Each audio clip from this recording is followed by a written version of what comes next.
You're talking to the limousine riding, jet flying, wheeling dealing, kiss stealing, son of a gun they call the nature boy.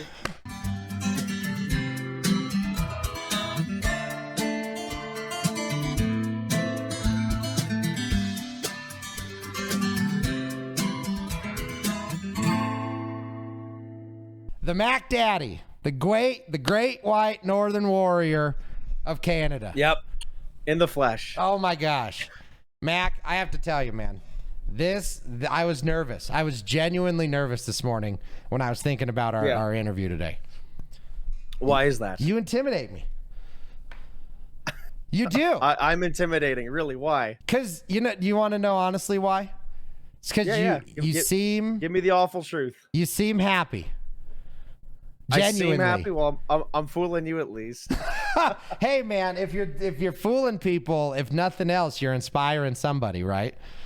No, that's good. That's the job on stream is get people happy, get them feeling good. And so is that the reason? Is that the why? Is that what gets you on the stream? It always goes back to the why. Yeah, it does go back to the why. Yeah, I think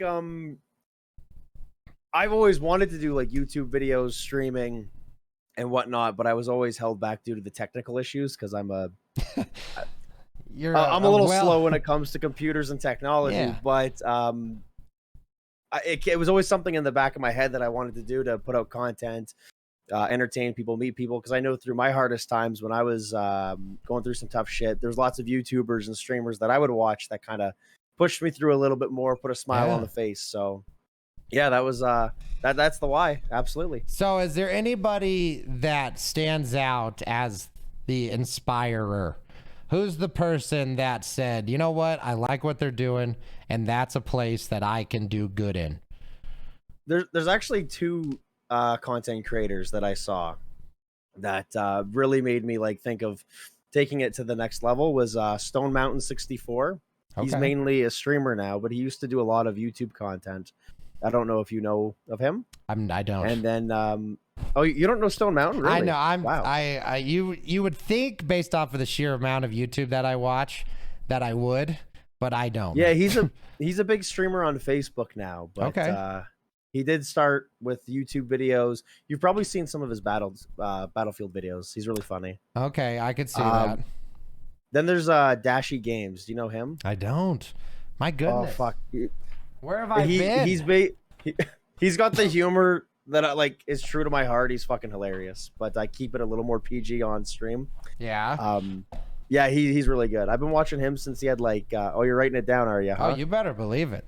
I'm about to step my game up to the next level because you, Mac. Yeah, go check those two out. Be ready, baby. Stone Mountain's good because he keeps it relatively PG, but he keeps it entertaining for adults and like younger kids and whatnot. Yeah. But yeah, kids should not be watching Dashy Games. Kids, if you are listening, do not watch Dashy Games while your parents are awake. Because ultimately, test them a little. See if they're paying attention.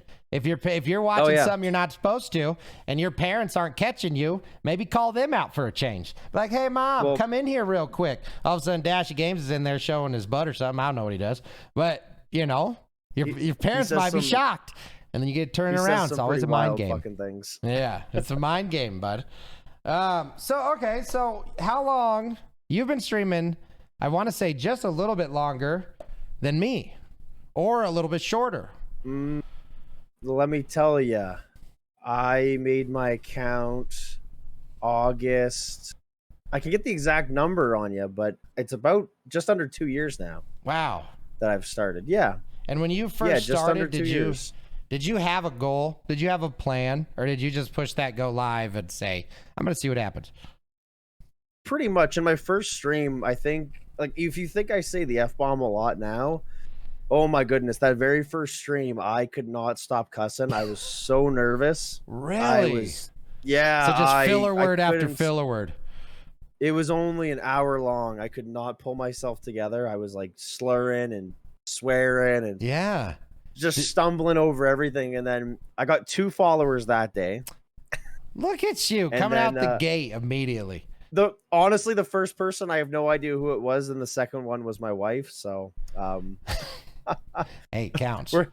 I'm still curious to why she wasn't first, but hey, it's all good. It's all well, good. you know, it's Canada. You guys take your time. Oh, you know, she's Russian though. She's Russian. Yeah, no, she's got a little bit of the Canadian lifestyle in her now, but she'll be always a true Russian to heart.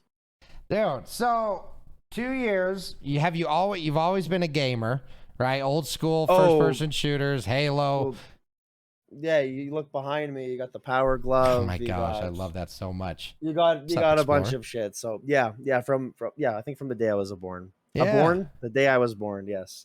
So when you first went live, super nervous, an hour long, 2 followers. How long until you went live again? When was the second time? Oh, the second time, I would not know that number, because what I was doing when I was trying to start streaming is I was laid off, and they weren't sending in the paperwork so I could claim my EI checks. Okay. So I needed to find something that I could do on the side as well. And my boss, his wife was cleaning houses and whatnot, and she needed help. So I started to focus on that for like about a month. Okay. Or so, something like that. I think I really started to get like hot and heavy with streaming in September. It was out in the hot tub stream maybe? Started, or?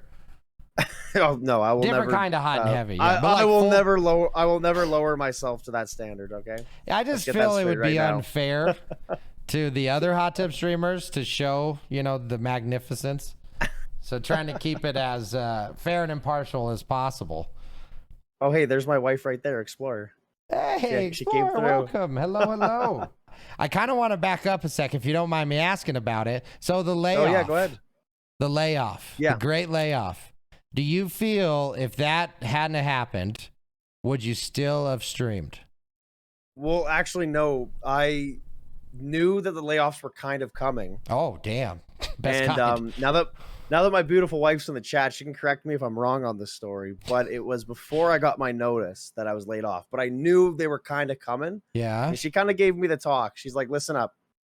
You've been talking about this dream for a while. You've been talking about it every year. You want to do this. You want to do that.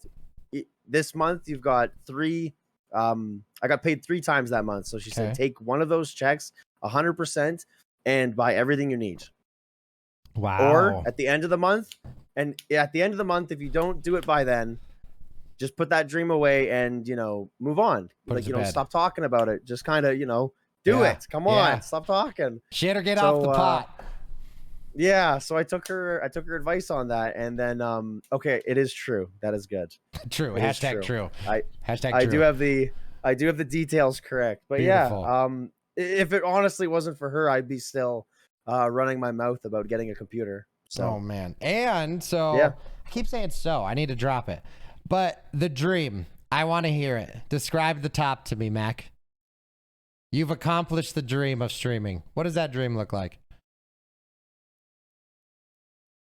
I think it's going to be a dream of a bunch of things combined, to be honest. Yeah?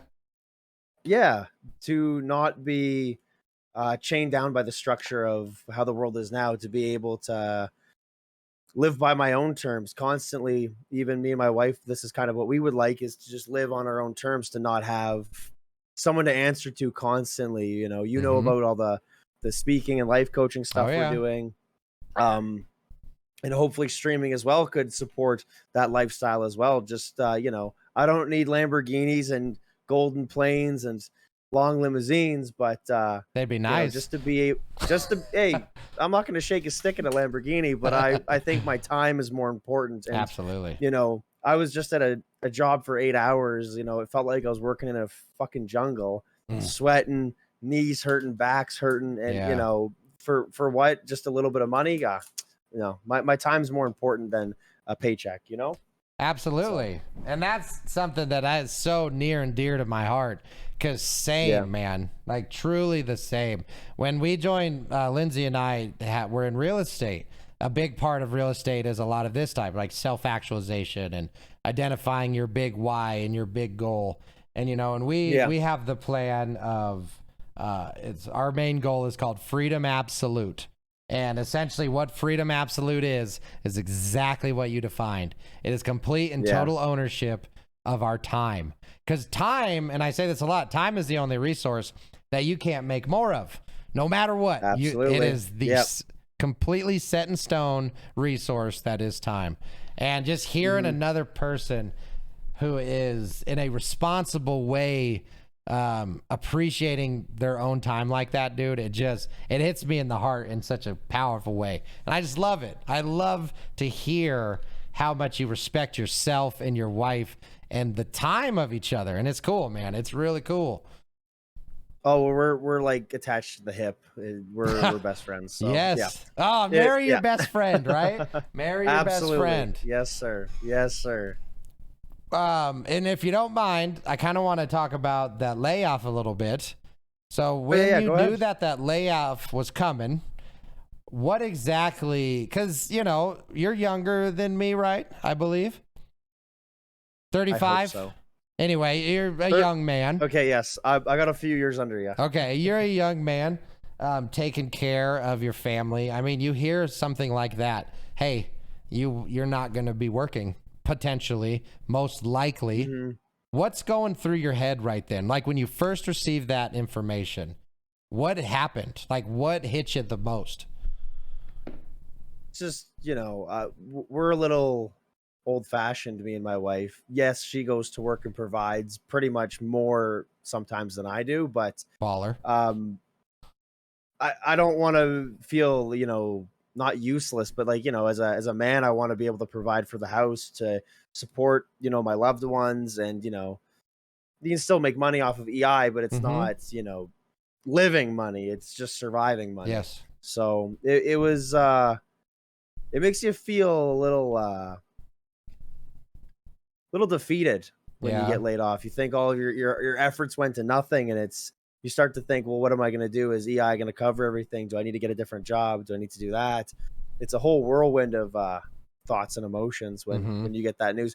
And actually, funny enough, I just got another layoff notice. I was supposed to be laid off on the 19th of next month, but they took it away because of all my tickets and work ethic and whatnot. So you earned the right to stay.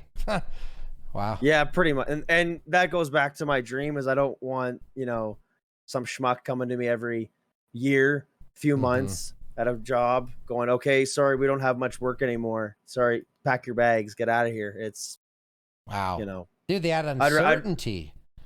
I would much rather grind from the minute I wake up to the moment I go to bed than go to some empty job and, you know, not know what my next day is going to look like. Where do you think that inspiration came from? Like what? So let me give some preface to this question. Me and my dad, very different people. He's a classic man. He worked until he couldn't. He retired finally after much coercion, but ultimately comes from the mindset of, well, you work until you don't. And then your time is never truly yours because you either give it to your job or you give it to your family or XYZ. Where do you feel that appreciation for yourself and your time came from? Like not work to live, or excuse me, not live to work, but work to live. That's an interesting question. I like those kind of questions. I honestly don't know, to be honest. Through my whole life, I don't think I ever had these views. Really? So no, like before I met my wife, I was a completely different human. And even still with her for a while, I had such a different thought process in life and what I was going to be and where I was going. It was night and day, to be honest. I thought I'd be working at a grocery store still, or possibly dead. One of the two. Interesting. Just work until I couldn't work anymore, pretty much. So ultimately, there wasn't a future that you perceived outside of I work and then I don't, and then I work and then I don't. And because it sounds like to me, if you're thinking, well, I'm just going to be a grocery store person forever, there's no next step there at all. Oh, it was a comfort zone for me. And, you know, everything I felt through my childhood and becoming like a young man, there was so much chaos and stress constantly happening that that was the one consistent thing that I found comfortable, and I just kind of stuck to it. And never looked to improve or become something different. Interesting. Do you think the comfort was, now this is kind of redundant, but the comfort was your comfort and therefore was also kind of your wall? Like, because you had the comfort of the job, you didn't really need to look outside of anything. Oh, it was suffocating. Man. You see people living this life till the day they died in that comfort zone. Yeah. And not many people know how to get out of it. They think, well, this is just life. Then they look at someone else as an example and they think, okay, well, everyone's doing this, so I might as well just, buckle up and not think differently or try to do something differently. Them's the kicks. Yeah. Man. It sucks. So how... If I... Go ahead. Sorry, go on. No, go. Hey, go ahead, Canada man. No. Listen here. I'm done with the train of thought. I'm sorry. Oh, damn it. Okay. Well, what I was I apologize. The follow-up question was gonna be, so the wife came. I'd love to hear the story. She changed your life. It sounds like completely changed the direction of your existence. That comfort zone got shattered by her, but it wasn't immediate. So her and her family moved from Ireland. I don't know. I'll give you a quick little rundown. Yeah. They lived in Moldova for about a year. Oh, sorry, not a year. Goddamn. Much love, Jesse. They lived there for a few years, and then they, Jesse, love you, buddy. They lived in Moldova for a couple of years, and then they moved over to Ireland for the majority of their lives, and then they moved over to Canada when she was 18. Wow. 5 years. Okay. Yeah, she's got the details. Yes. Explorer, just fill in the gaps. 5 years. 5 years Moldova, and then I think it was 12 in Ireland, something, give or take. Where in Ireland, if you don't mind me? If I ever get too personal, just say, hey, Marcus, I'll tell you to back right off. There she you lived go. in Wexford, the sunny southeast, as she calls it. I don't think it's ever sunny in Ireland, but I hear, so correct me if I'm wrong, but I was told there's a small coast in Ireland that because of the coastal winds, it's a constant 65 and sunny. It is the exception to the rest of Ireland. Okay, maybe that's where she lived. I don't know. Yeah. So she went from Ireland to Canada. And where did she meet the Mac Daddy? Well, the first day I actually met her was at my job, my comfort zone. Probably the only good thing to come out of that place, to be fully honest. That's amazing. But her mother was coming for it wasn't a job interview. She already had the job interview. They were going to go do some computer work for her to get hired. Okay. And they came to the deli counter and they spoke to me. And that was the first time we spoke. But then... At the deli counter? Oh, yes, sir. The deli counter of love? Come on. Yeah, if that's not a Hallmark movie, get out of here. Oh, I know. We got a fucking story. Let me tell you. We could make $1 million movie. We could make $1 million movie. I'm telling you. I love it. So you're at the deli counter of love, and here she comes. Yeah, and they spoke to me just to get one of the managers, and then I didn't see her for a while. But then I actually started to work with her mother for a bit, and I'd see her come see her mom every now and again, and no contact, no communication, and whatnot. But then I usually did a lot of closing shifts with her mom, and she would start to kind of ask oh, do you have a girlfriend? And my daughter doesn't have a boyfriend, and just kind of you're making sliding in. So you and my daughter would really get along. I don't think she ever. Well, look, I ain't as handsome as I used to be, or You're as more. I'm more handsome than I was back in the day. Gotcha. So it was all just kind of small talk. I don't think she really expected anything out of it. But yeah, she started kind of bringing up her daughter and whatnot, and I didn't really think anything of it. But then she came in one day for her graduation, and she was all done up she was coming to see her mom before she went back home to get dressed and whatnot. She was done up from head to toe, gorgeous, beautiful, and I'm like, I'm gonna go try and talk to her. Oh boy, that did not go over well. I went to go try to ask her where the party was, but I stuttered 1,000 times, and she kind of looked at me like I was fucking mentally insane or something. Oh no, you're Twitter-pated. Yeah, so then I just kind of stuck my tail between my legs and went and took that trash out, and that was that for a little bit. No way. So the first interaction, relatively minute. A little bit of build up with the mom.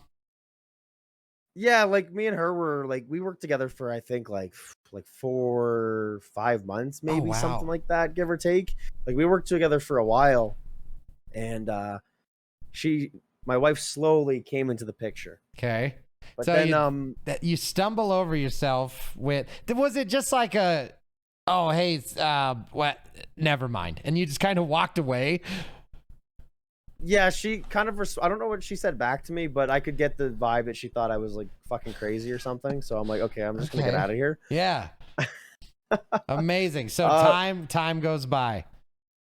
Yeah, so time goes by a little bit, and her mom kept asking me I should show her around, like show her where some things are in the city, be kind of like a quote unquote tour guide. Hey. So that's where I found, okay, this is my in. This is where I got this is my in. So I wrote down my number on a piece of butcher paper. Okay. And I folded it up, and I went to go give it to her mom, but then I got nervous. I turned away.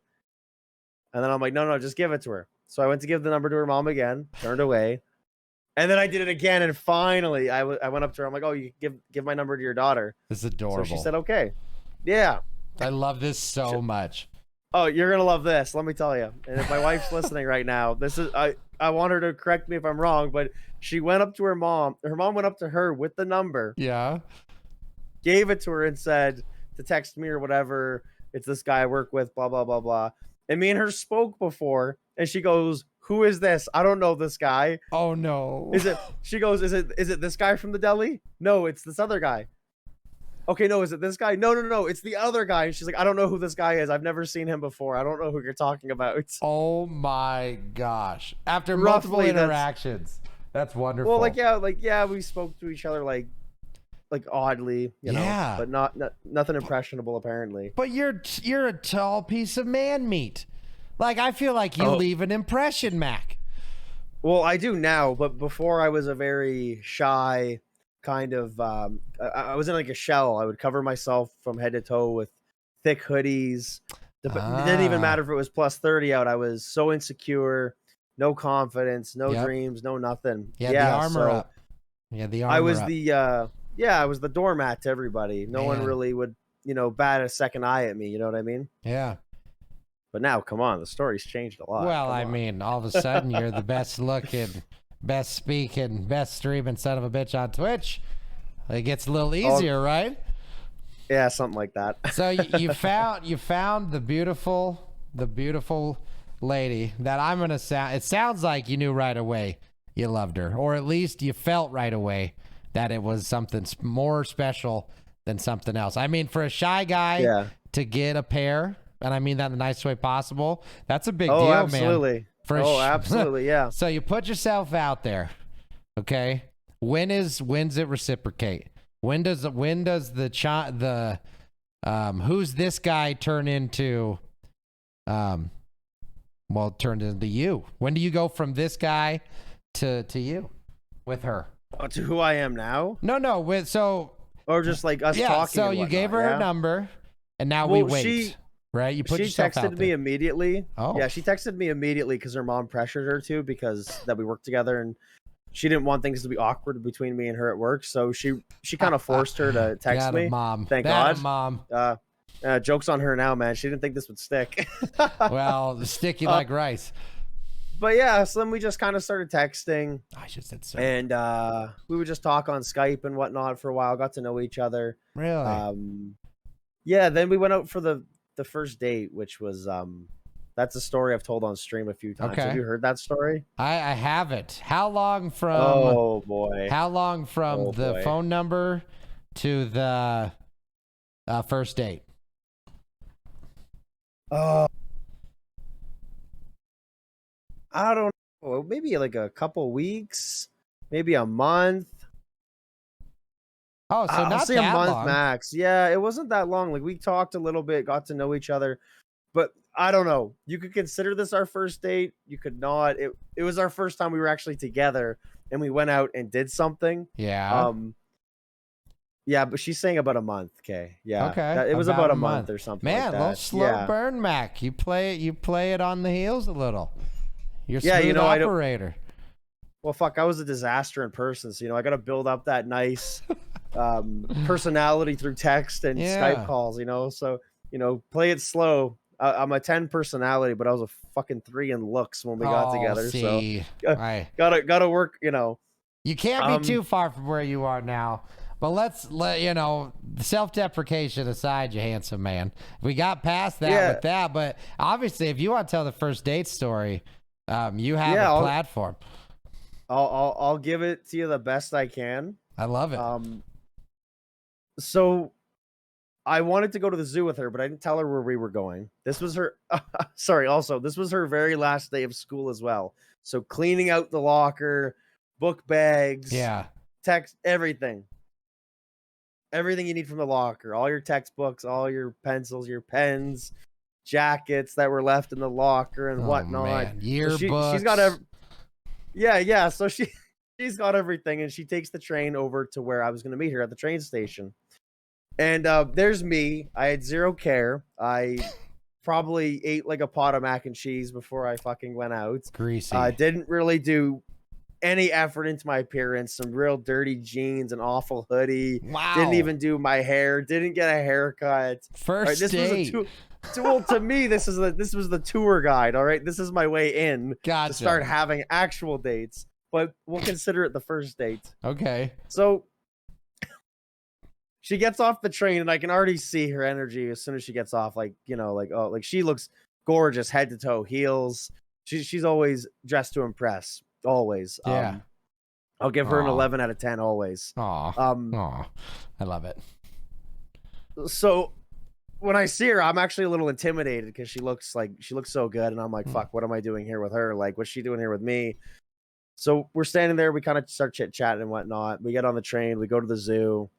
I was just rambling. I don't think she said probably 2 words. Oh my. From the train station to the zoo, and it's like close to a half an hour train ride. But so you're just the whole time going. Oh yeah, I don't think I shut up that entire day. So we get to the zoo. Remind you as well, she is wearing high heels still and has her big bag full of textbooks. Okay, just keep that in your mind throughout the whole story. I'm visualizing. Our zoo's huge as well. So we go there, we go to the gift shop at the start, and I start telling her, oh, they have really good ice cream here. Yeah, it's really good. I don't go get any. Then we start walking around the stuffed animals and gifts and whatnot. Start looking at stuffies. I pick them up. I look at the price. I throw them back. And she's watching me like, what is wrong with this fucking idiot? Like, okay, no one, there shouldn't be any like intentions of, or expectations. Yeah, sorry, there we go. That's the word I'm looking for. Yeah. Expectations of buying shit. But, I'm picking shit up, looking at the prices, throwing them back, telling her there's good shit here, good shit there. Probably not the best thing to do on a tour guide, let alone a first date. Man. So we eventually leave there. I do not buy anything for us to drink. No waters, no ice cream, no stuffies, no nothing. We continue walking. We go through the prehistoric area in our at our zoo. We got a bunch of like dinosaur shit. Okay. It's really cool. Very sunny, by the way, too. It's like 30 degrees, maybe 25. So what is Celsius. That for us? So like 70 or 80? So like comfortable weather? Yeah, it's a hot day. Okay. It was a hot day. To be walking around in high heels and lugging a bag. I was quite comfortable. Because you weren't in high heels and lugging a bag full of a locker. I wore my thin hoodie that day because I knew it'd be a nice hot one. So we're walking around. Well, she should have planned ahead. I mean, honestly, you planned ahead. She could have looked at the weather report. No. Well, she had no idea what we were doing. Okay. She probably thought I was going to take her out for fucking lunch or something, but I'm an idiot. I drug her around the goddamn city. So we do the zoo. That's like probably like a two full hours that we're there. Okay. And still no water, no nothing. I don't offer to hold her bags or whatever. We leave the zoo and we go downtown to this little strip we have. It's called 17th Ave. So basically, there's lots of restaurants, shopping. Yeah, it's right by like our stadium and whatnot. So there's lots to do down there. So I'm like, oh yeah, I'll show you down here, show you where everything is. I'm walking by like tens of hundreds of restaurants with patios open, food everywhere. Still have not thought to even take her to get some food or drink or anything yet. We get to the very end of the. Oh no, it didn't cross my mind at all. We get to the very end of this road, and there's a candy shop there, and I'm like, oh, let's go in. And she's like, okay. So we go into the candy shop, and she's looking at stuff and whatnot, and I'm like, oh, do you want anything? She's like, no. I'm like, okay. I just walk away from her and I go grab the stuff I want and pay for it. You don't even think to like gesture, hey, here's a caramel, here's some taffy. Nothing. No, I grabbed my shit. I walked up to the counter. I bought it. Oh my god! I bought myself. I remember it was like some. I can't remember what the candies were, but I knew I bought like a little pop as well, like a flavored one. So I got all that in the bag. So we leave the store. We turn back and we go the other way. We walk by all the restaurants and everything again. Once we get to like the closer towards the end, I go, are you hungry? Are you hungry? She's like, oh, a girl on a first date. No, I think I'm okay. And I'm like, oh, well, if you're not hungry, I'll just grab some pizza here. I go into this. Let me tell you, it's at the bottom of an apartment. Oh, nice. Good start. It looks like they fail every health code that there is to have. We go in there, and it's like fucking humid. I look in the pizza case. There's like the pizza looked terrible, but I'm like, oh, I'm starving. So I'm going to get something still. So I ask for a piece of pizza. I look at her. I'm like, do you want anything? She's like, no, I think I should be fine. But then she kind of like went, oh, I guess I'm going to grab a drink. Yeah. Because this idiot's not getting me anything for food or water. So I got to fend for myself now. Oh, wow. And I try to act like the gentleman. And I like pretty much like pushed her almost out of the way to grab the pop out of her hand. I'm like, no. Allow me to get this for you, ma'am. Like, that bag, though, hang on tight, because I ain't carrying the bag. I thought I was so slick taking that pop out of her hand. I'm like, oh, I made her day probably doing this. So we sit there, and I eat the pizza right in front of her. I don't offer her a bite. I just devour it. And it was terrible. It was terrible pizza. What? First of all, so many questions, but the first one, what made you pick this apartment basement pizza place? Had you been there before? No, never. I think we've only been better. Hey, we walked past like 10 like I'm serious. There's probably like maybe like 20, even more restaurants from on that stretch from where you start to where we got to. Nice. And no, it never crossed my mind to go onto one of the patios with her. What a charmer. I love it though. Yeah. You made her earn it. Honestly, that's a quality, brother. Oh, okay. It doesn't even end there. Let me tell you. It goes on.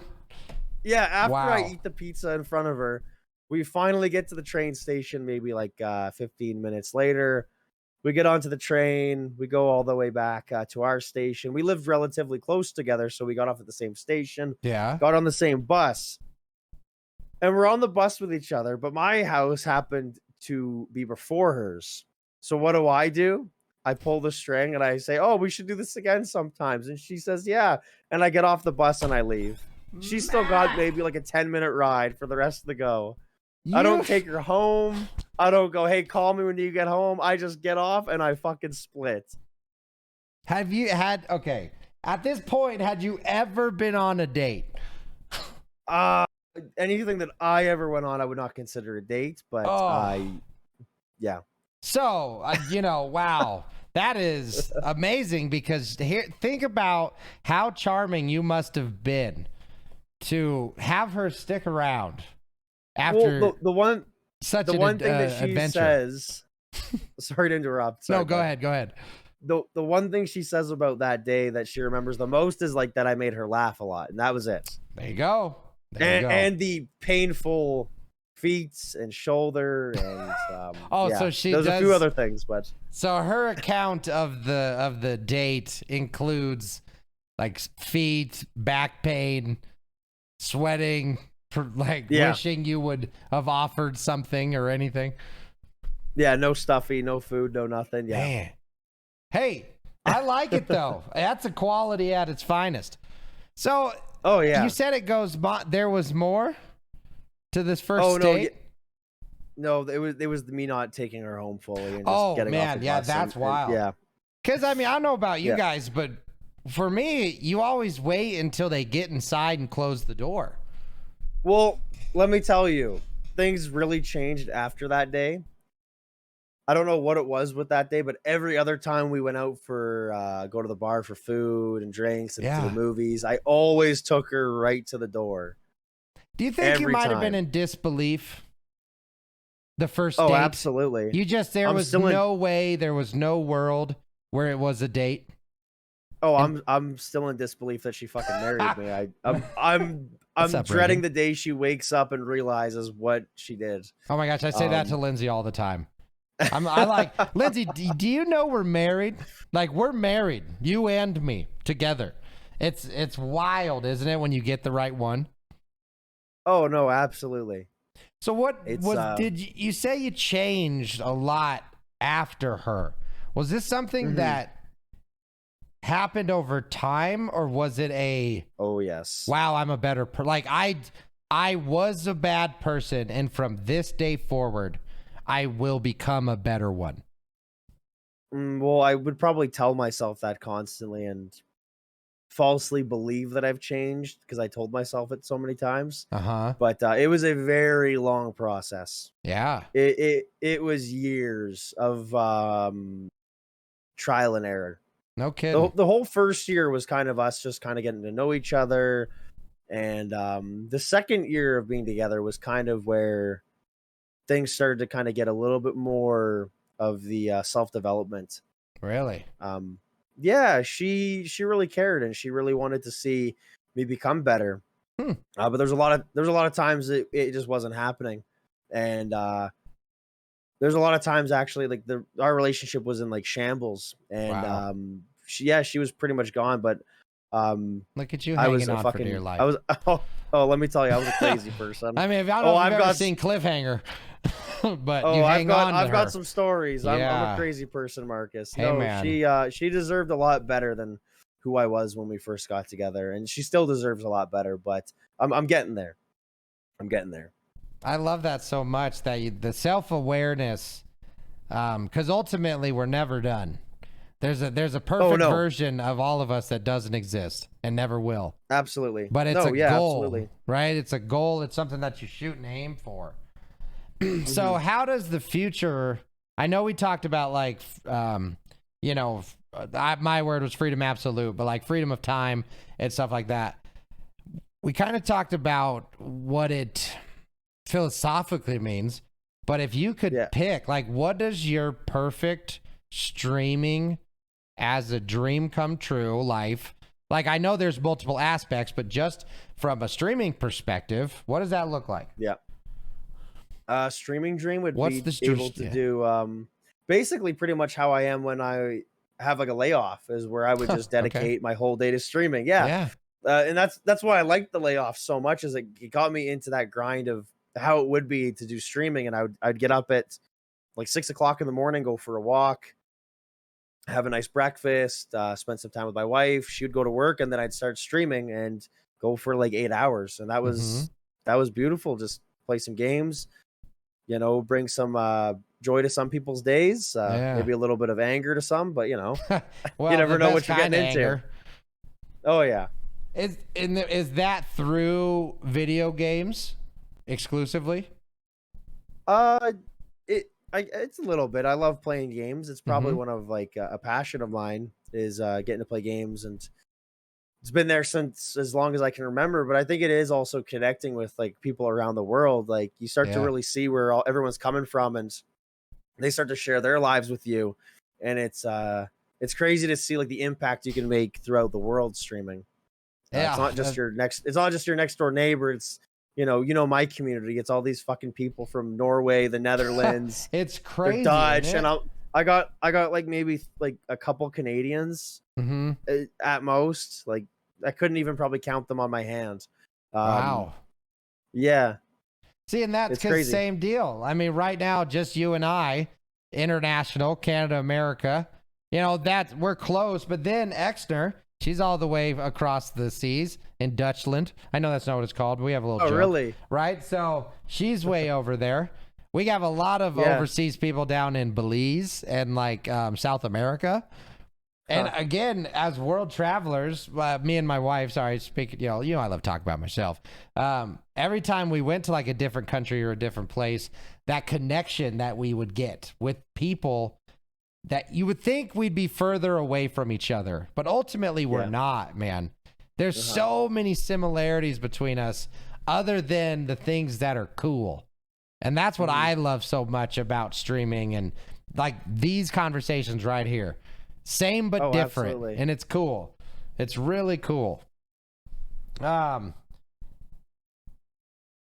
Okay, sorry. I have a slight schedule, and I'm just making sure that we're somewhat sticking to it. You're all good, man. You're all good. Like I said, I was a little nervous this morning when I was talking with you. So as for some other stuff, if you don't mind me kind of expanding the scope, I don't want to give away any secrets that, ultimately aren't mine to tell. But you know me, man, I love looking at the future. I truly love looking at the future. And I also love talking plans. When you and I first talked, you were like, Marcus, I'm a free spirit, man. I like to don't make schedules, and it said I like to be fast and loose. And I would argue, since I've met you, I've noticed like almost like a 180 in that aspect. Is that just something that I'm perceiving, or do you feel is that on purpose? Have you become more intentional with your time in a pursuit to control it's probably just that time of year, Oh, really? So no, I don't know. Sometimes I'll be a little more structured. Some days I'm just like, I don't give a fuck. Just do whenever. I'm not gonna schedule. Yeah. Why do you feel that is? Obviously, then the outside, like the normal reasons, I'm tired, shitty day, etc. What stops? Is there a roadblock, at least that you're aware of, that on the shitty days you're like, whatever, I don't want to take streaming? I don't even think it's I don't even think it's the shitty days. I just think it's not expecting anything and learning to live in the gray area. So many people are either black and white. Yeah. And it's either 100% or nothing. But you're not always going to be on one side. There's most of the time you're going to be in the middle, and you just got to learn to live on all three parts, either 100% the gray area or nothing at all. I love that a lot, because I would argue I'm a 100%er. I'm that guy. I'm all or nothing. If I can't finish a project in one sitting, and I feel like I should be able to, I typically won't even start it. Yeah. Right? I don't take the small incremental progressions as victories. So that's gray area concept is interesting. Is that just something you believe, or did that come from somewhere? Well, as I was going to say is, back in my past, I was just I don't feel like I can achieve it, so I'm not going to do it at all kind of attitude. I stayed in that little, I limited myself so much. But then kind of when I started to try to become different, I tried to do it more like 100%. And then that started to kind of fuck up with me too.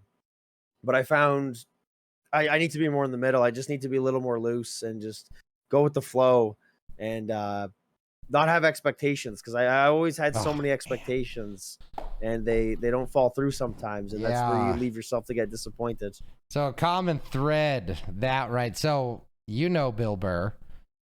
Yep. Right, the comedian. He has a podcast. I've listened to his podcast for years, and part of his therapy and stuff that he would talk about on his show was that his therapist told him, well, the reason you're so mad all the time is because you have expectations. And when Bill was first kind of coming to terms with those demons, the rant that stood out to me the most was just like, are you kidding? What do you mean I can't have expectations? Not having expectations is the whole reason we're in this place in the first place. So would you say that was then, and you have evolved from that mindset to kind of where you are now? And if that's true, what do you contribute it to? How'd you pull yourself from being an all or nothing person? Mm, it all leads back to my wife and Yeah. just everything she did. Yeah. Oh, always. It, Like before her, I was a fucking disaster. I was just drowning my problems with anything I could really consume. So yeah. it was a tough time, and I never faced reality. But she helped me really face reality, learn from it, become better, and she's in that speech, which I'm still gonna send you. Please do. I I need to can't send it to you wait. on I need to send it to you on Google Drive or something, because everything it keeps saying it's too big of a fucking file. Yeah. But If you're struggling, we'll figure. We got Dropbox. We got 100 options. yeah, we'll get it to you. We'll Yeah. get it to you. She's been like my coach for 9 years, Wow. and it's been I was a fucking disaster. Yeah. Like I look back at old photos of me and just old times, and it's scary to see what I was like, what I was thinking, Yeah. who I was surrounding myself with. It was I feel like I got a second life looking Interesting. back at who I used to be through a lens, you know? Yeah. I mean, do you feel comfortable sharing any of that part in terms of, Yeah. like how far is pretty far gone? I mean, do you feel like, I guess I'll let you tell the story. What exactly was your life like when you were not the great Mac Daddy that we know now? I think around that point, like when we kind of got together, was I know me and my father weren't speaking for a few it was getting close to like 6 years at that point, maybe. And how something old are like you that. at this time? I am 28. At Sorry, no. At the time. I'm so stupid. I'm sorry. At that time, I was 19. Recent. Okay. 19. Oh, so okay. So yeah, young man. Yeah. Yeah. So, there was always troubles with him since I was a child, with abuse, addiction, abandonment. The list goes on and on. Yeah. But I never really had much closure with any of that, and living with a single mom as well, where she's kind of, with somebody this day, then not that day. It's a constant battle, and you got no role model. I think No not stability. having no stability, no role model as a young man's hard. Mm-hmm. And even when they do have a role model, sometimes they still turn out like a fucking schmuck. True. It's hard to find a good role model. Yeah, and I would just take any reason to just drink, do drugs. I would go to work, I'd come home, play games, go to bed, and that was my cycle of life. And something I spoke about in my speech was the whole theme of our speeches was finding your voice. And I spoke briefly about my friends, and they were just fucking horrible to me. There was no real care about my self-development. Whenever I needed to do something for me or change something about me, they would all frown upon it or look at it badly, and just try to keep me pulled down into the pit I was. It felt like they just kept me around. So then whenever their lives got a little hard or shitty, they could just look at me and go, oh, well, at least we're not that bad, Just felt like a doormat. Yeah. It's that herd mentality. Yeah. They don't want you to leave the pack so they can utilize you as a resource. Yeah, and like even when I got together with my wife, when we were just started dating, they were so defensive about it, and they I would constantly ditch her from our plans to go see them. Like out of nowhere, I'd be like, okay, I'm gonna go see my friends now, and like pretty much told her to fuck off. Wow. Yeah, I was a clown. I was an absolute well, I clown. mean, people are allowed to grow up. It's a progress. It's a process. No, yeah. Especially with the state I was in, and exactly. what I put myself through. But I think it was I had all those problems in my past, my friends and whatnot, but really the biggest problem was me, is I allowed all those things to keep me down, to keep me in that state, and I just kept choosing to not be better. Yeah. Giving other people your power. Yeah, and I know it stood out for me with my friends was when I left my mother's house. I told my best friend supposed best friend texted me about getting some of his games back. his Super Nintendo games. And I told him, well, look, bud, like I can't do nothing for you right now. I left my mom's house. I got nothing of mine. Like I got 3 garbage bags. That's it. I got no roof over my head right now. Like we'll have to do this another time. And all he would say was, well, I want my games. And I'm like, well, fuck, really? Like that really hit and sunk in at that moment where I was like, okay, these people are not there for me. And I remember there was one time me and my wife went to a Halloween party they were having. And the next day or whenever it was, I can't remember, she told me that, you know, whenever you start to talk, they kind of just all tune out. They all just kind of, whatever, and don't really pay attention. And immediately I'm like, oh, don't talk about my friends that way. They're great people. You know, get super defensive. But she planted a seed that I started to, you know, that just stuck there. And I started to notice all those little behaviors that I picked up from them that they were still putting onto me. And yeah, I kind of lost what the main topic was. I'm just kind of ranting. No, you're good. Trust me, we're on point. Yeah. We're essentially talking about your redemption arc. We're talking about where you were, and you're explaining how you got out of it. So you're good, brother. You're right on. You're right on topic. Because ultimately, it sounds like she led from example more than anything. Like it doesn't sound like she nagged you into being a better person. She just supported you every time you tried to be. The only time she's only ever told me not to do something, like just straight up, no, don't do this, you know, kind of being strict with it. And that was when I moved out from my mom's. No kidding. We're surrounding that. Yeah, I wanted to start to save up a little bit of more money to do some upgrading and schooling and whatnot.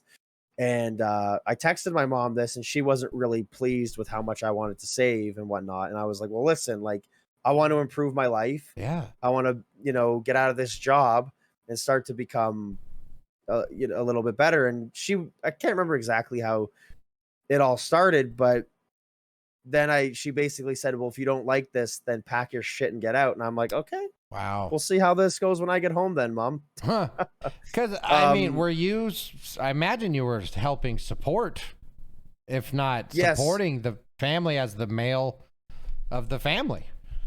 Well, like, were you doing the role of the dad? Oh, no, not at all. Me and my brother were like paying rent and whatnot. Oh, okay, okay. Yeah, I wanted to take off like a couple hundred just to save. And yeah. So yeah, she basically didn't take that too kindly. And yeah, so when I was going home, I was on the phone with my wife and I'm like, this effing beep. I was just going off. I'm like, she better fucking be ready when I get there. Yeah. And she told me, no, like, stop doing this. Come home. You can't do this. Like, you need to come to me now and just cool off and go home later. And I'm like, no. The one time she told me to do something and I'm like, fuck no. I'm not doing this. I need to get out because I'm not going to change. I'm not going to grow. I'm not going to become who I want to be for the future if I still stay under my mom's fucking roof, you know, not being able to save up a few dollars because, well, I want to fucking, I want to improve my life. And ultimately, you didn't have the freedom to live your life the way that you wanted to. So you go home, it sounds like you're got some words. I mean, do you just basically grab 3 bags of stuff and out you go? Yeah, we were like fucking screaming at each other, like livid, for a good like hour or so. My wife was on the phone the whole time and heard it all. It was a delight. It was a delight. Yeah, I grabbed 3 garbage bags. I threw some clothes in, just a few things that I would need to kind of just keep going. And I fucking left. I'm like, I'm done. I'm gone. I had no plans of what I was going to go, what I was going to do, where I was going to go. Yeah, I actually knew of like an area where I was going to go sleep and, you know, for the night and whatnot. But my wife, of course, she was like, no, like that's out of the fucking question. You're coming here. Like you'll stay with us till you can find a house to go stay at. Amazing. And by the time I got onto the bus and got to her, she already scheduled a place for me to go look at. Oh my god. Oh man. Let me tell you. Amazing. When I tell you I don't deserve her, I really don't, because she fucking got everything sorted. She's like, hey, did you bring your suit jacket and this and that? I'm like, yeah. She's like, hey, good. Put these on, this on, shower, get ready. We're going. Wow. Wow. Yeah. And then we went, it was like 500 a month for just like a little room to stay in, but the house was shared. Okay.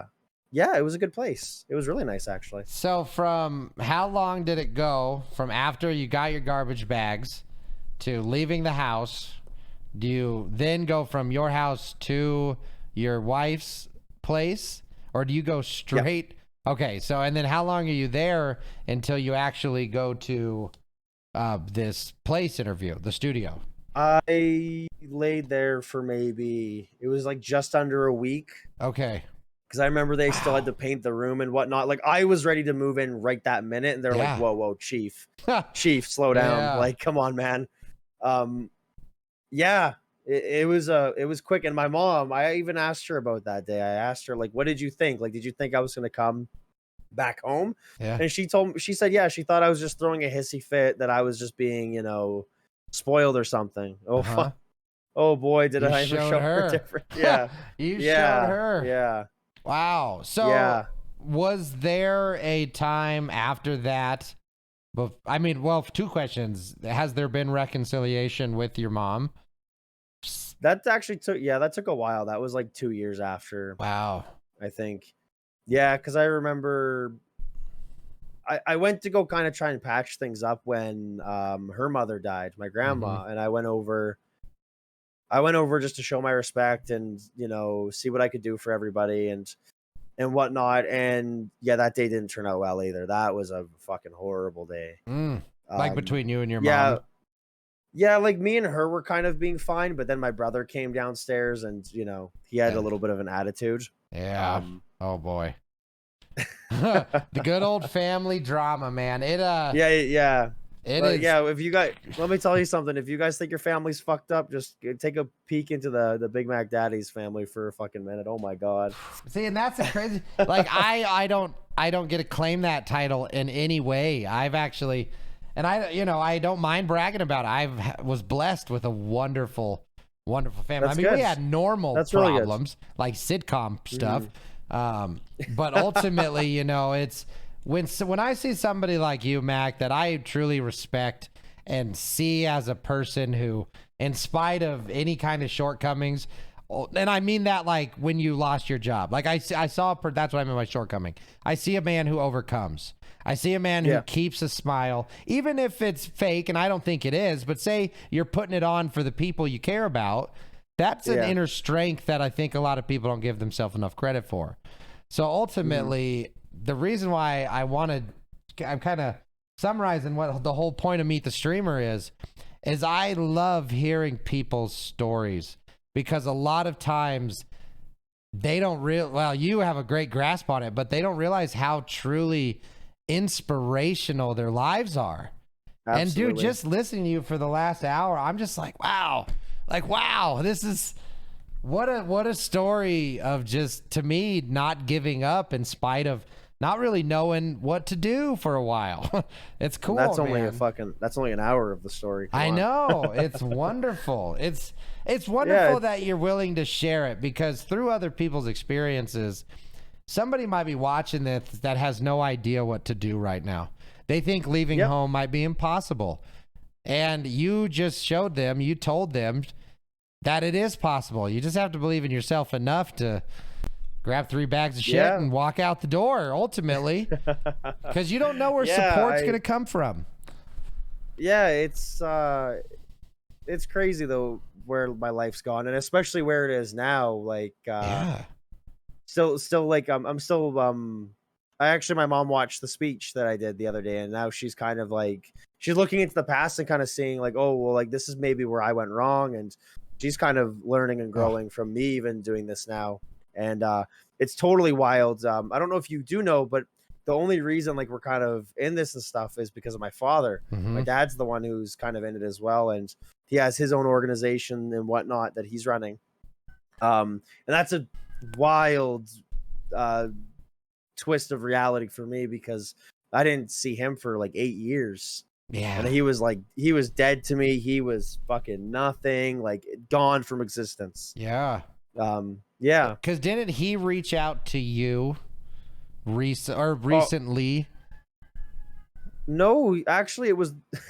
Well, I think this was like recently-esque, I guess. this point was like the turning point of my life was when I moved out of my mom's. I tell you, like Yeah. everything goes back to that goddamn day. No kidding. It was actually the next day. He always would call me on like important days, Christmas, birthdays, whatnot, and would always leave a message. I would never listen to any of them, but it was like the day after I left.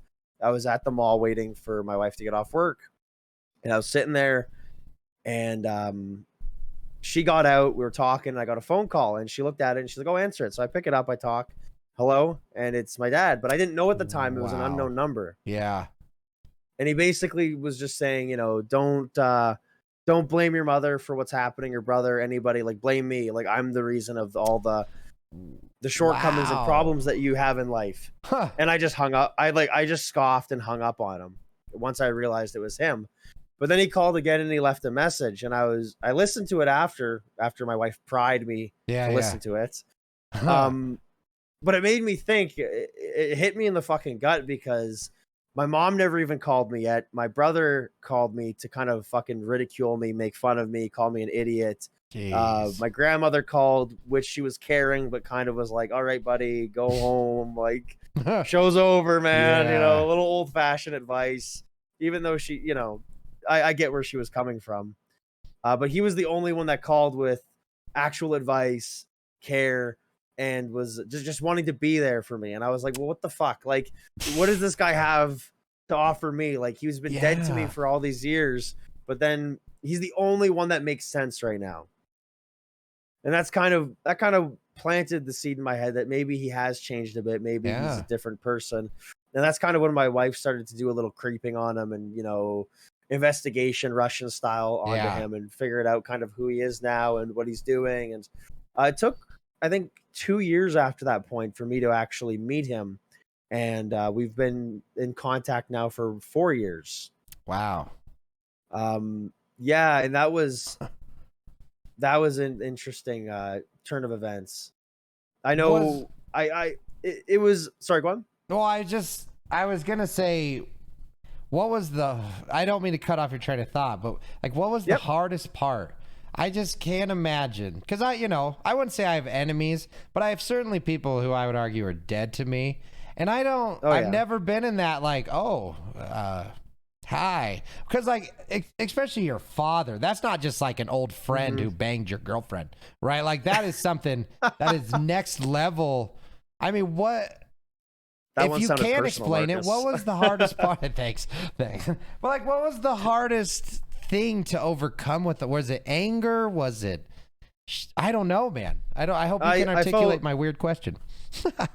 I was pissed off Yeah. because I had so much anger for him, but then there was that little like glimmer of hope that came up, and then I was like, well, like fuck, I've been like I had to have been on to something like shutting him out of my life this long. Yeah. Um, yeah, I was just pissed off. I was confused, and it made me rethink like maybe my mom wasn't this perfect person that every Uh huh. boy puts in their head, like, oh, my mom's this great person. But then I started to see her in this light. I'm like, holy shit, like now I'm seeing all these things she's doing wrong, but now my father's on the other side. It was Wow. scary, man. It I was mean, that's crazy. like getting split in half, I would imagine.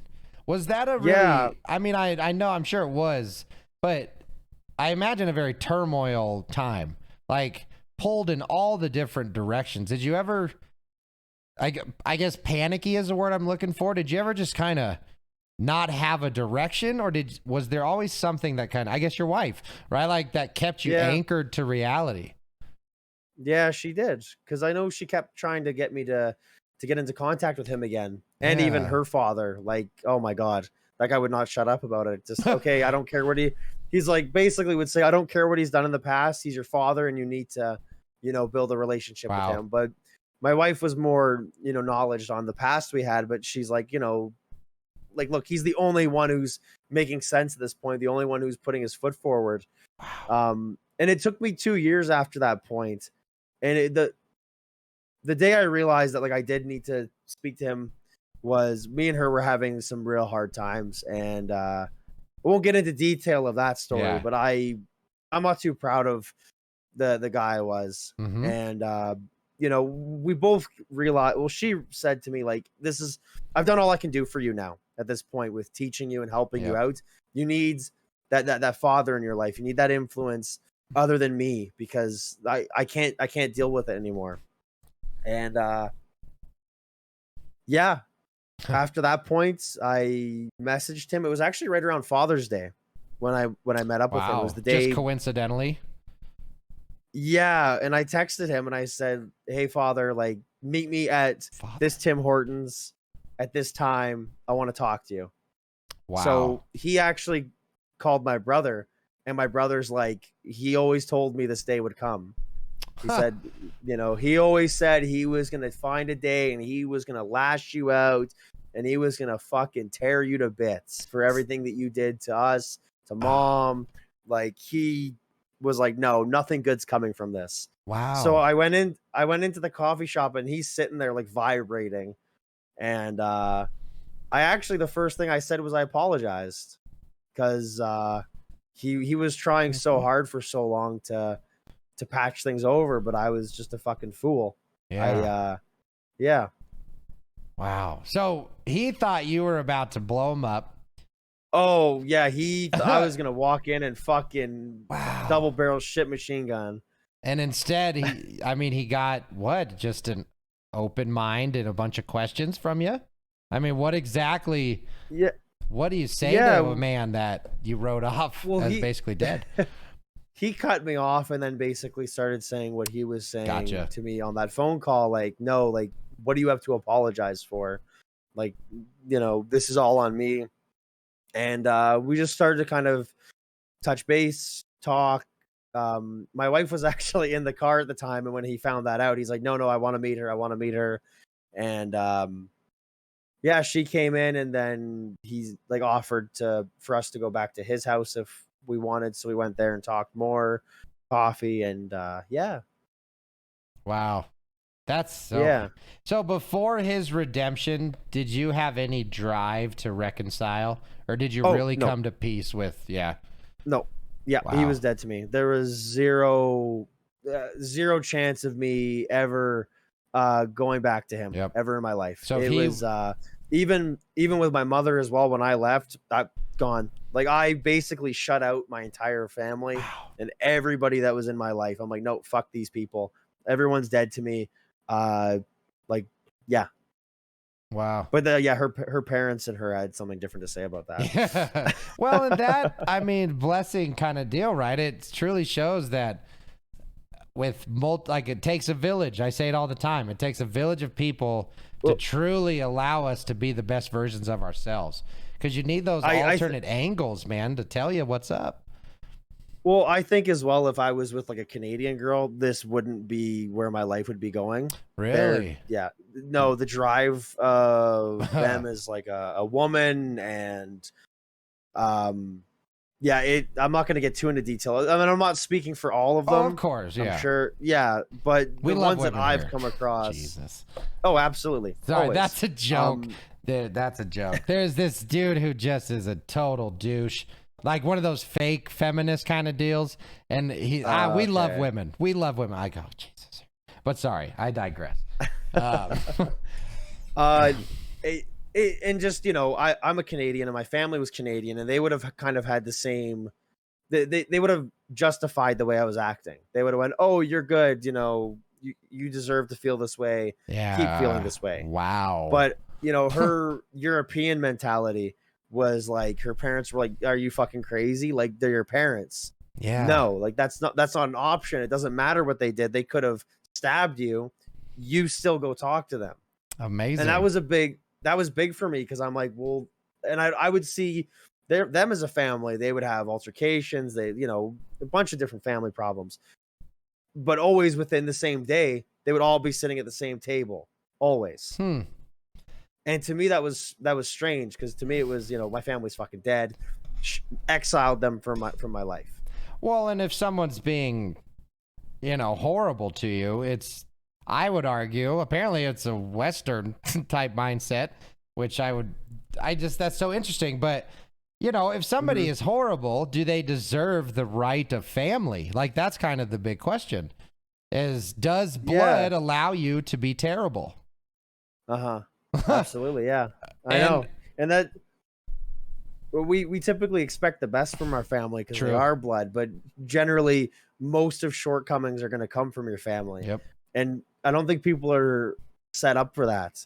They get set up as watching the movies and seeing the family all lovey-dovey, happy endings always, but they're never set up for those bad endings, and they get caught off guard, I think.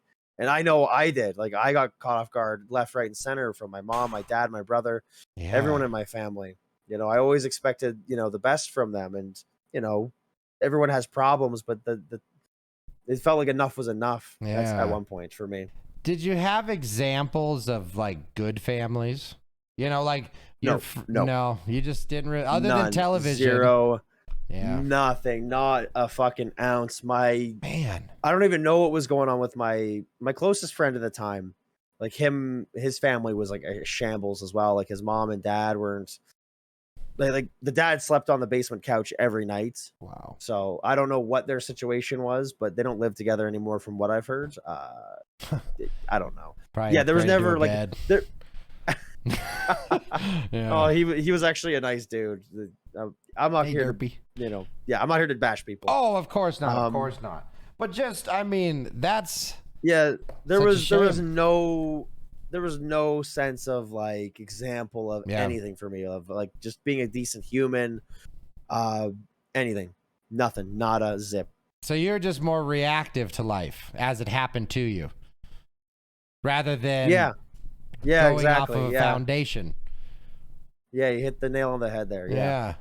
Well, hell, man. I mean, all things considered, it sounds like you had an interesting path to get here, but like turning into a wonderful person before I feel 30, like James Bond now. Come on. Yeah, exactly. I mean, the level of excellence that comes, you've made genuine friendships that you've never even met them in real life. I mean, that's a special kind of person, man. Not everybody is likable. Actually, most people aren't likable. Oh, yeah. I don't really think I am too much sometimes, but So, and to challenge that thought, what a weird choice to be an entertainer. Yeah, it still blows me away every day hitting the live button, seeing people like Derpy, Jesse, you, like it's I got no words for it. I don't think I deserve any of it. So what evidence do you think is required for you to feel you deserve it? I don't think I don't expect anything in life. I don't think I'll ever deserve the life that's been given my way, only because I know now there was a point in my life where I had the choice to become better, the choice to become different, but I always chose the easy way and just acting like a degenerate constantly. Okay. And I know we shouldn't judge people on who they were in the past, but I feel incredibly lucky to have the wife I have, the life I have, even the job I have, even though I would love to get out of the job. The job's a stability. It's a good job. It's I will never deserve the life that is before me. Interesting. I definitely disagree with you do deserve it, but humility aside, I can appreciate the sentiment. At least for me, it's a lot easier to say like, well, Mac, of course you deserve it. But I really feel like I think I know what you mean by that statement, and it's not a self-deprecating statement, right? I hear more of an empower, like you're grateful for what you have without, like of course we deserve a good life, but I think I'm just a good life lived is typically a good life earned. So believe it or not, I didn't just do this to bring up or talk about all trauma. Hey, I'm an open book, Marcus. I love it. I'm here well, for the just ride. Call me the dictionary because I'm boring. No, so I could go on and on about your life, but I came up with a little game, Mac. Okay, just game. for you. Just for you. I came up with this just game. For me. This is a Marcus Games special. What's up, Death? How are you doing? Thank you for coming in. Okay, so if you're ready, I think I want to show you the game aptly named Impress Me Daddy. Impress Me Daddy. Okay, Impress Me Daddy. Okay, so what we'll do, let me play the intro, and then I'll explain to you the rules. Okay? All right, everybody, welcome to Impress Me Daddy. We are joined today by the great and powerful TheBigMacDaddy Show. If you haven't yet, go check him out on Twitch. You're doing yourself a disservice. This dude is the Canadian Fabio. We love him. You need him in your life. Go follow right now. All right, y'all, check this out.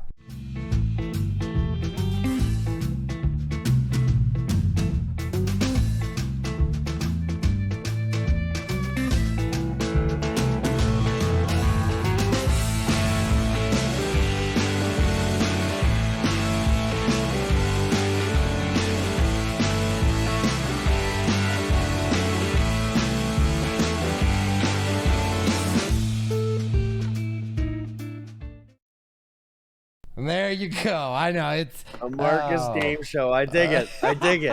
All right, so it's so much fun to make, man. But I feel like a naked guy in church every time I play those things. It's just it's awkward, is what it is. But let me tell you about the game called Impress Me Daddy. So the name's pretty obvious. As you are the Big Mac Daddy, I would like you to use your deductive reasoning to land on an impression. So here's how the game works. To play Impress Me Daddy, I'm going to give you a clue to start off the round. After that clue, you can ask me as many questions, yes, no questions. And then when you feel that you have who the character is, you will do an impression to win the round. Okay, so don't worry, it sounds complicated, but I made it very Mac friendly. Very Mac friendly. Very I don't know. Mac friendly. I don't know. We'll have to see. Okay, so in the game Impress Me Daddy, you have 1 minute. So let me give you an example. Okay, this is the example round. The hint is oily and buff. Okay, so that is the hint. And then as soon as you're ready, say go. A good question to ask would be like, is this a real person? Yes. Okay. Is it a movie star? Yes. Okay. Does he have an accent? Yes. Is he half as sexy as Mac Daddy? Yes. Arnold Schwarzenegger. And then you would say, you know, I'll get to the chopper. Okay. So something like that. Okay. Does that add up? Trust me, it was fun in my head. That's interesting, actually. That's interesting. Yeah, I like that. It's interesting. Okay. And don't worry, I'm here for hints. This is all for fun, but ultimately, this is going to be great. In my head, this is wonderful. So for your first round, are you ready? You see, your wife explained it perfectly in your chat. 20 questions with impressions. So all round one of Impress Me Daddy. And the hint is iconic video game theme song. Go. Is it a Nintendo game? No. Is it an Xbox game? Yes. Oh.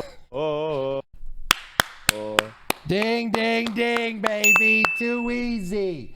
Too easy.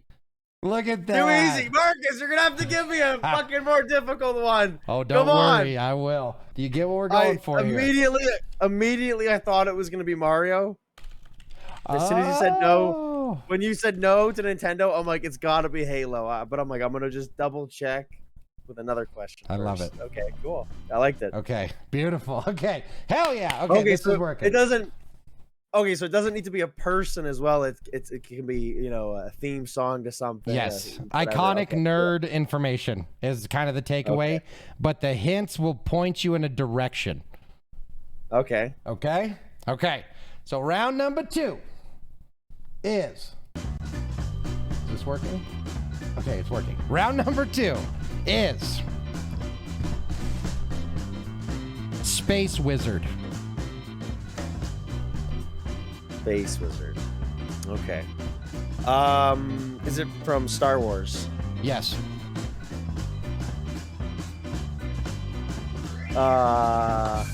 Is it a Sith?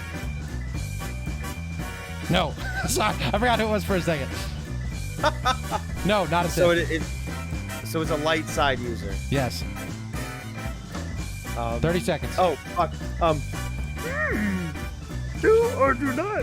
There is no try. No. Keep going. That's not it. It's not Yoda. It's not Yoda. Oh. Keep asking questions. Hello there. Hello there, General Kenobi. Oh. That was close, Mac. I almost had to add more time to this clock that doesn't exist. Oh boy, that was a tough one. That was a little. I'm like, fuck. Who else is a wizard compared to Yoda? Who else is a wizard? I was just gonna start rifling out lines from like everybody in the fucking. Oh, that's so side. Good. That was good. I like that. That's funny. My brain didn't even go to. My brain didn't even go to Yoda at first when I was coming up with the thing. Well, I got light side space wizard. I'm like, fuck, it's gotta be Yoda. Oh, this is so much fun. Good. I love it. All right, Mac, are you ready for round number 3? Give me round 3. Come on, here we go. 3. Okay. Round number 3. Here's the hint. The best 25 bits you can spin on MacDaddy soundboard. Is this even a fucking challenge? I know it's not. That one's too easy, isn't it? Damn it. They're heroes in a half shell, and they're yeah! He did it. He did it. That one was easy. I didn't even need no questions on that one. Okay, well, yeah, that one was too easy. You're right. You're right. Are you ready for the next round? Oh, always. I'm ready. I'm ready. Let's do it. All right. WCW. WCW. Does he like to wear flashy robes? Yes. You're talking to the limousine riding, jet flying, wheeling dealing, kiss stealing, son of a gun. They call the Nature Boy. Woo! Yes. All right, okay. I'm starting to get the theme. All right. I'm starting to get the theme. Are you starting to get the theme? I think I can just turn around and I'll find a clue. Okay. All right. Well, now I don't know, Lindsay. I got one more. I should have planned more. I got 5. But hey, you know what? This is a good number. All right. So this is your bonus question. But now I don't know if I want to say it. No, I'm going to say it. Because you're not live, so I'm definitely going to say it. All right. You ready? All right. Let's go. The hint is blackface.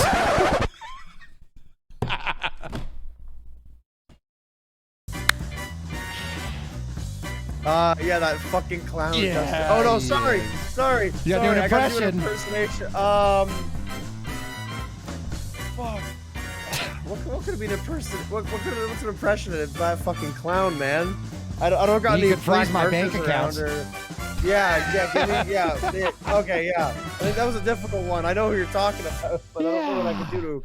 Oh, that's okay. I don't want you to be taken by the Canadian Police Department, CPD. Do the jacket bits. Man. Well, that, my friends, was Impress Me Daddy. Oh, I actually do. My wife said do the jacket bit, but I actually just remembered something else that I could have done. There was an interview. Sorry to interrupt, Marcus. No, go ahead. Do it.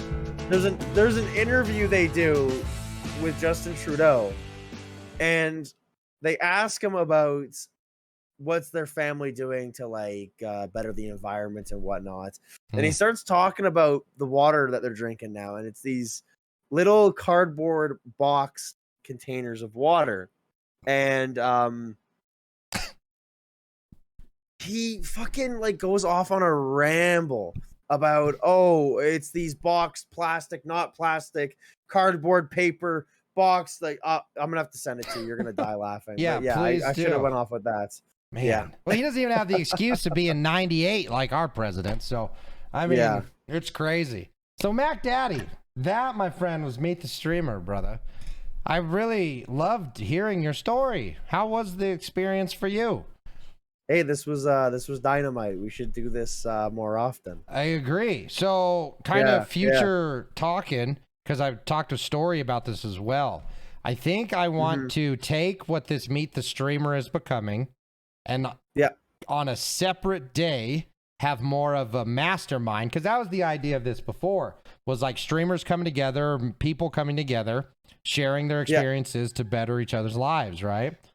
And I can't think of a person better to have with me in this journey, man. I feel very honored. Thank you. Oh, really. No way. It's 3 times goes back to you. It's anybody who lets me in their life for longer than a week, I respect. Okay. And we've been going for over a year or whatever it's been. And almost 2 years we got to be coming closer to. Do you have a followage? I should. Let me see. 11 months, 20 days, Look at and that. 3 hours. That's amazing. You. And it all came from a raid of Halo, right? Yeah. You came in Halo. I remember exactly where I was playing, and I started talking about something that I don't like to read and write. And you said, "Oh my god, I love this place. I hate reading and writing." And I was like, "Okay, I like this guy." Yeah, this is a good place to be. This is a good place to be. So yeah, man, I took notes. I hope you don't mind, but I gained a lot from this, and I really hope that you guys did too. Yeah, no, I loved it. Is this gonna be a VOD, or are you gonna so I'm gonna edit this. I'm gonna edit this, and I'll give you a copy. Absolutely. So this is gonna be an edited long form video, and the really only editing is gonna be the beginning and the end, because I mean we plugged around long perfectly fine. So if you guys haven't, you gotta check out TheBigMacDaddy. I mean, I talk like I got this big followage, but anybody cool enough to hang out with me, you have to go hang out with Mac, because since the day I met him, he's made my life a little better, and today is also one of those days. Appreciate that, Marcus. Hell yeah, brother. That's dynamite, man. So I can't wait till we play Apex again and hang out, and then let's just keep doing this. Let's take over the world one stream at a time. Absolutely, my friend. Absolutely. And then if you want to plug anything, like it's kind of if you got other than yourself. No, I'm just out of all the people I've met through streaming, you're definitely one of the if not the most memorable one of them. No, you're we both share a lot of the same views and goals as well. I love it. And it's a breath of fresh air to meet someone who's has the same thoughts. Yeah. It's I'm sure there's a lot of people on stream that have those same thoughts, but it's great when you meet them. Yeah, it's great when you meet them. Well, man. The universe brought us together, and we will soon dock, and it will be wonderful. I mean, it'll be whatever happens, it will be great, and I look forward to our future friendship and interactions, man. Thank you so much, brother. Absolutely, dude. I will catch you later. Mwah. The best to you and your wife, and as always. Hell yeah. What?